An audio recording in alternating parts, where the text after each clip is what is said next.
دیکھیں بچے کو نا جب تک محفوظ ماحول نہیں ملے گا اس وقت تک بچہ اچھی تعلیم حاصل نہیں کر سکتا۔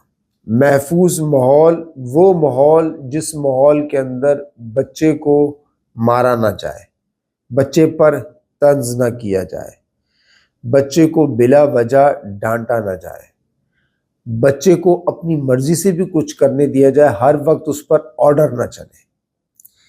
یہ اگر تمام چیزیں اس ماحول کے اندر موجود ہے تو وہ ایک محفوظ ماحول نہیں۔ بچہ اچھی تعلیم اسی صورت میں حاصل کرے گا جب اس کو محفوظ ماحول ملے گا۔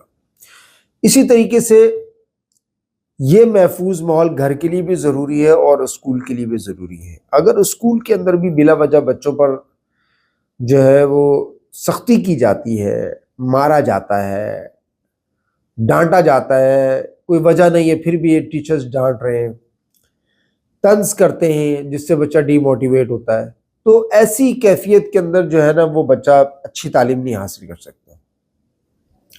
سب سے پہلے پیرنٹس کو یہ چاہیے کہ گھر کے اندر ایسا ماحول پیدا کریں کہ جہاں پر بچہ اپنے آپ کو محفوظ سمجھے، یعنی اپنے والد کے پاس جائے تو اسے یہ محسوس ہو کہ میرا والد آگے سے میرے منہ پہ دو کھینچ کے نہیں لگائے گا، یا مجھے ڈانٹے گا نہیں، یا مجھ پہ طنز نہیں کرے گا، یا مجھ پہ غصہ نہیں کرے گا۔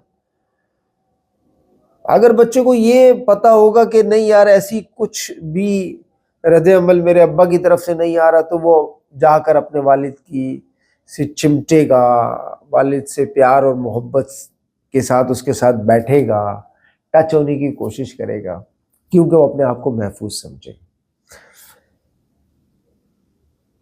گھر کے اندر محفوظ ماحول دیں بچوں کو۔ اگر آپ محفوظ ماحول دیں گے، آپ بچوں کا رزلٹ دیکھیں کتنا اچھا رزلٹ آتا ہے۔ اسکولوں کے اندر جا کر بھی جھانکیں کہ آیا یہاں میرے بچے کا محفوظ ماحول ہے یا نہیں۔ ایسا تو نہیں کوئی ٹیچر میرے بچے پر بلا وجہ مارتا ہے، تشدد کرتا ہے، سختی کرتا ہے، طنز کرتا ہے، ڈانٹتا ہے۔ چیک کرنا چاہیے پیرنٹس کو جا کر میرے بچے کے ساتھ یہ غلط تو نہیں ہو رہا۔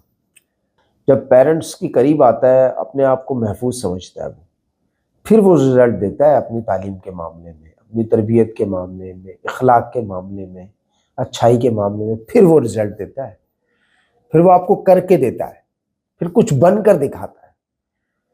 لیکن اگر آپ اس کی رسپیکٹ نہیں کریں گے اور صرف مار دھاڑ کے ذریعے اس کو سدھارنے کی کوشش کریں گے، ڈانٹ ڈپٹ کے ذریعے صرف اس کو سمجھانے کی کوشش کریں گے، طنز کر کے اس کو غیرت دلانے کی کوشش کریں گے، ایسے ماحول میں بچہ نہیں پڑھتا۔ اگر وہ کچھ پڑھ بھی جائے گا تو وہ اس کی تعلیم سے وہ آگے کوئی بڑا فائدہ حاصل نہیں کر سکتا۔